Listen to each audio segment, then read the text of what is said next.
E aí, meu povo, tudo bem com vocês? Espero que sim. Espero que vocês estejam cuidando bem da saúde de vocês, que estejam seguindo todas as recomendações para a gente poder vencer essa pandemia e logo, logo a gente poder, ter nossas aulas presenciais, sair de casa e fazer um bocado de coisas que eu tenho certeza que todos vocês, assim como eu, estão doidos para estar fazendo. Bom, vamos dar continuidade aos nossos estudos. Nós estamos falando, nos últimos tempos, na disciplina de História, a respeito, das populações nativas que viviam no continente americano antes da chegada dos europeus. Desses povos nativos que existiam aqui na América antes dos europeus chegarem aqui.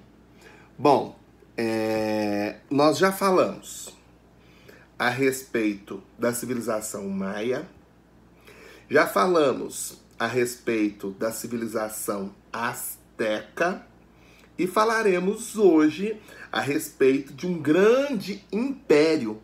Aliás, diga-se de passagem, o único grande império que se desenvolveu dentre esses povos nativos da América antes da chegada dos europeus, hein? O grande império que se desenvolveu na América do Sul. Falaremos a respeito dos Incas, que se desenvolveram lá na região andina da Cordilheira dos Andes, na América do Sul. Bom, no século XII, os Incas estabeleceram-se no Vale de Cusco, na Cordilheira dos Andes, lá na América do Sul. Aquela região bastante montanhosa, da região de Cusco ali, foi o palco, foi o local onde se desenvolveu essa brilhante civilização. No século XVI, quando os europeus aqui chegaram, eles já dominavam uma área de 1 milhão de quilômetros quadrados. Área essa que ia desde o Chile, do território do atual Chile, até o território do atual Equador. Então, uma região bastante extensa. 1 milhão de quilômetros quadrados é muita terra, E toda essa região era a região dominada, onde se desenvolveu a civilização andina dos Incas.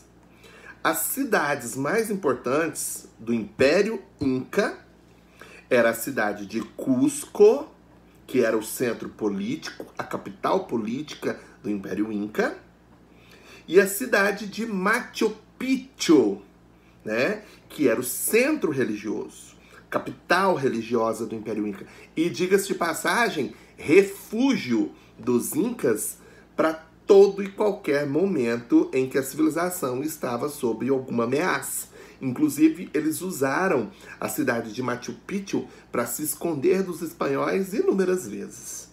A cidade de Machu Picchu é atualmente tombada como patrimônio histórico-cultural da humanidade e uma das 8 maravilhas do mundo atual.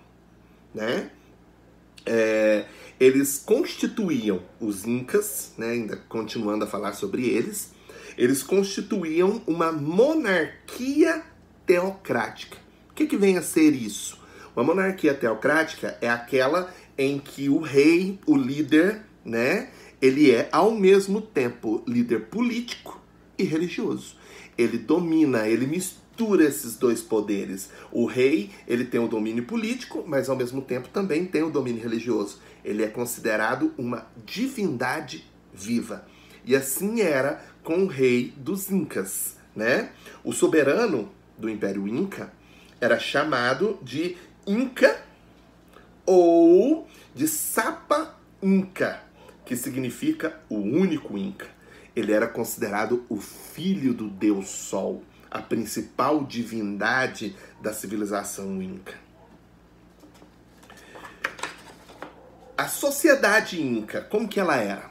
A sociedade Inca era composta e dividida, Ela era hierarquizada, ela tinha uma divisão, uma hierarquia que tinha que ser rigidamente seguida. O primeiro grupo que fazia parte dessa hierarquia era o grupo do soberano, o grupo do Sapa Inca, E ele era o único componente desse grupo. porque ele era o único descendente de um deus. Era a única divindade viva da civilização.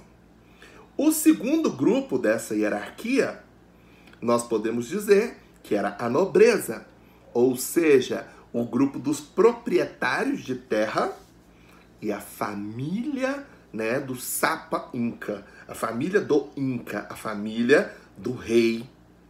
Ainda fazia parte desse segundo grupo os sacerdotes e também os chefes militares. Abaixo desses dois grupos, que não eram numerosos, eram grupos, né, com poucas pessoas, nós tínhamos o terceiro grupo, que também era um grupo bastante restrito, tá? Que era o grupo dos artesãos e dos funcionários públicos. Esse era o grupo dos que dominavam algum ofício importante.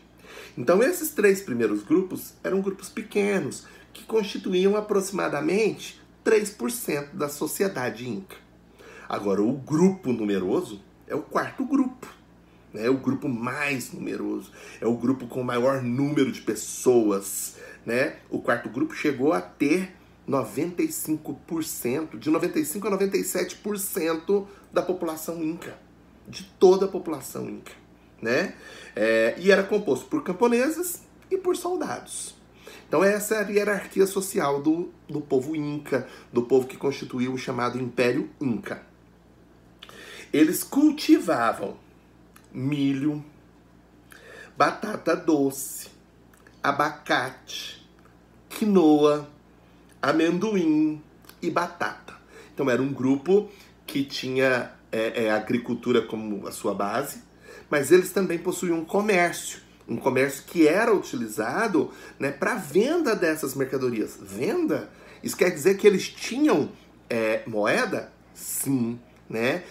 Um grupo que teve, olha, para vocês verem o tamanho do brilhantismo desse povo. Eles tinham, né, um sistema monetário desenvolvido. Então eles viviam da agricultura, mas também viviam do comércio, né? Então, o que mais que nós podemos falar? O Império Inca era ligado por um sistema de estradas reais. E essas estradas reais ligavam todas as principais cidades do Império Inca. Eram estradas que tinham de 30 a 50 mil quilômetros quadrados. As cidades possuíam um sistema de água encanada. Gente, um sistema de água encanada que era produzido, né, com a água que descia da montanha. E essa água esse sistema não tinha encanação, não tinha encanamento.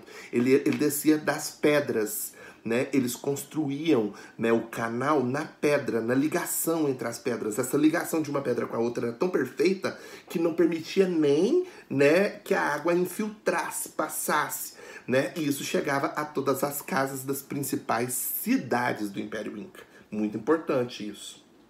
No aspecto religioso, como que eles eram? Eles eram politeístas. O que isso quer dizer?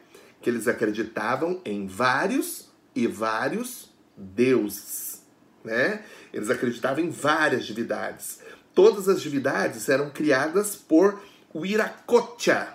Essa era a divindade que criou todas as outras. Mas não era a divindade principal. A divindade principal era o Sol, né? O Sol, que para eles recebia o nome de Inti. O Sol, o deus Inti, era o pai do Sapa Inca, do Inca, o rei, né? O rei era considerado filho do deus Inti, o filho do Sol. Nos rituais funerários, que também faz parte da religião, né? Diante dos rituais funerários, eles tinham o hábito de mumificar os seus mortos, né? Isso é muito, muito importante que a gente ressalte e fale a respeito disso. Bom, espero que vocês tenham gostado, espero que vocês tenham, né, conseguido absorver um pouco desse conteúdo. No mais, até a próxima aula e um grande abraço para vocês, tá? Cuidem-se. Fui!